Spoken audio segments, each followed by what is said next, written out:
Hello दोस्तों, मैं राकेश आपके अपने चैनल सिलेक्शन फीवर में आपका स्वागत करता हूं।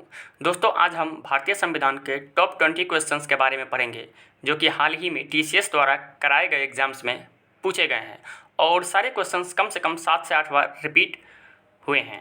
तो पढ़ते हैं पहले क्वेश्चंस के बारे में। किस अधिनियम के तहत संघीय शासन का प्रावधान किया गया था? किस अधिनियम के तहत संघीय शासन का प्रावधान किया गया था? तो इसका आंसर होगा भारत शासन अधिनियम 1935। अगला क्वेश्चन, अखिल भारतीय संघ स्थापित करने का प्रावधान किस अधिनियम में किया गया था? अखिल भारतीय संघ स्थापित करने का प्रावधान किस अधिनियम में किया गया था? तो इसका आंसर होगा भारत शासन अधिनियम 1935। अगला क्वेश्चन, केंद्रीय विधानमंडल सर्वप्रथम किस अधिनियम के द्वारा द्विसदनीय बनाया गया? केंद्रीय विधानमंडल किस अधिनियम के द्वारा सर्वप्रथम द्विसदनीय बनाया गया? तो इसका आंसर होगा भारत शासन अधिनियम 1919।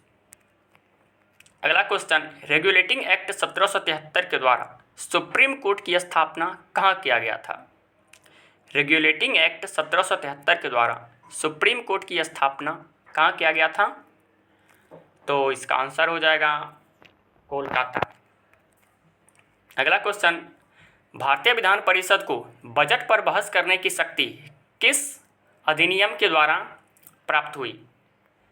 भारतीय विधान परिषद को बजट पर बहस करने की शक्ति किस अधिनियम के द्वारा प्राप्त हुई? तो इसका आंसर हो जाएगा भारत परिषद अधिनियम 1892। इसका आंसर क्या हो जाएगा? भारत परिषद अधिनियम 1892। अगला क्वेश्चन, भारत के राष्ट्रपति को अध्यादेश जारी करने की शक्ति किस अधिनियम के द्वारा प्राप्त हुई? भारत के राष्ट्रपति को अध्यादेश जारी करने की शक्ति किस अधिनियम से प्राप्त हुई? तो इसका आंसर हो जाएगा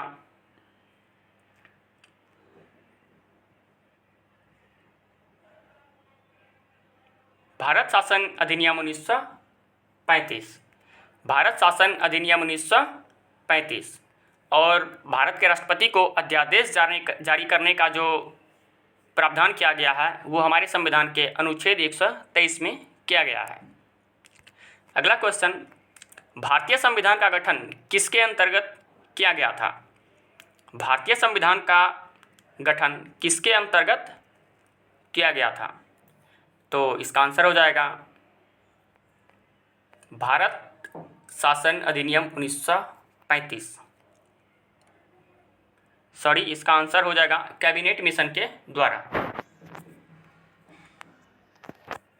तो फिर से एक बार पढ़ लेते हैं, भारतीय संविधान का गठन किसके अंतर्गत किया गया था? तो इसका आंसर क्या होगा? कैबिनेट मिशन के द्वारा। अगला क्वेश्चन, नेहरू द्वारा प्रस्तुत उद्देश्य प्रस्ताव संविधान सभा में कब पारित किया गया था? नेहरू द्वारा प्रस्तुत उद्देश्य प्रस्ताव संविधान सभा में कब पारित किया गया था? तो इसका आंसर हो जाएगा 22 जनवरी 1947 को। 22 जनवरी 1947। अगला क्वेश्चन, भारत के संविधान सभा की पहली बैठक कब हुई थी? भारत के संविधान सभा की पहली बैठक कब हुई थी? तो ये हुआ था 9 दिसंबर 1946 को। और भारत के संविधान की दूसरी बैठक जस्ट 2 दिन बाद 11 दिसंबर 1946, तीसरी बैठक 13 दिसंबर 1946 और चौथी और लास्ट बैठक जो हुई थी वो 24 जनवरी 1950 को हुई थी। तो अगला क्वेश्चन देखते हैं, संविधान सभा के झंडा समिति के अध्यक्ष कौन थे? संविधान सभा के झंडा समिति के अध्यक्ष कौन थे? तो इसका आंसर होगा राजेंद्र प्रसाद। अगला क्वेश्चन, भारतीय संविधान में वर्तमान ध्वज को कब अपनाया गया? भारतीय संविधान में वर्तमान ध्वज जो कि हमारा तिरंगा है इसको कब अपनाया गया था? तो इसको अपनाया गया था 22 जुलाई 1947 को। अगला क्वेश्चन, भारतीय संविधान सभा के संवैधानिक सलाहकार कौन थे? भारतीय संविधान सभा के संवैधानिक सलाहकार कौन थे? तो इसका आंसर हो जाएगा ऑप्शन डी, बी एन राव। अगला क्वेश्चन, जनगण मन को भारत के राष्ट्रीय गान के रूप में कब अपनाया गया था? जनगण मन को भारत के राष्ट्रगान के रूप में कब अपनाया गया था? तो इसका आंसर हो जाएगा 24 जनवरी 1950 को। अगला क्वेश्चन, भारत सरकार द्वारा अशोक स्तंभ को राष्ट्रीय चिन्ह के रूप में कब अपनाया गया था? भारत सरकार द्वारा अशोक स्तंभ को राष्ट्रीय चिन्ह के रूप में कब अपनाया गया था? तो इसका आंसर हो जाएगा 26 जनवरी 1950 को। अगला क्वेश्चन, भारत का संविधान कब स्वीकार किया गया था? भारत का संविधान कब स्वीकार किया गया था? तो इसका आंसर हो जाएगा ऑप्शन ए 26 नवंबर 1949।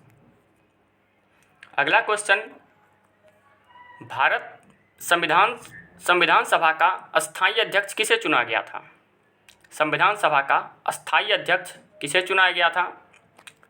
तो इसका आंसर हो जाएगा option B doctor Rajendra Prasad.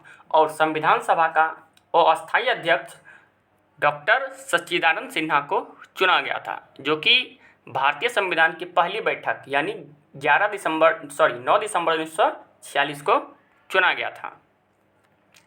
अगला क्वेश्चन, 26 नवंबर 1949 को भारतीय संविधान के द्वारा अधिनियमित 26 नवंबर 1949 को भारतीय संविधान किसके द्वारा अधिनियमित किया गया था? 26 नवंबर 1949 को भारतीय संविधान किसके द्वारा अधिनियमित किया गया था? तो इसका आंसर हो जाएगा संविधान सभा के द्वारा। इसका आंसर क्या हो जाएगा? ऑप्शन सी संविधान सभा के द्वारा।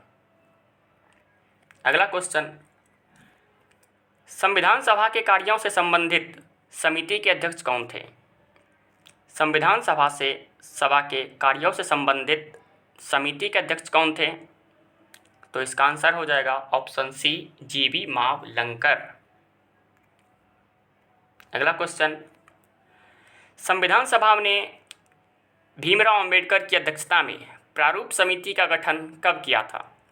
संविधान सभा ने बी.आर. अम्बेडकर यानी भीमराव अंबेडकर की अध्यक्षता में प्रारूप समिति का गठन कब किया था?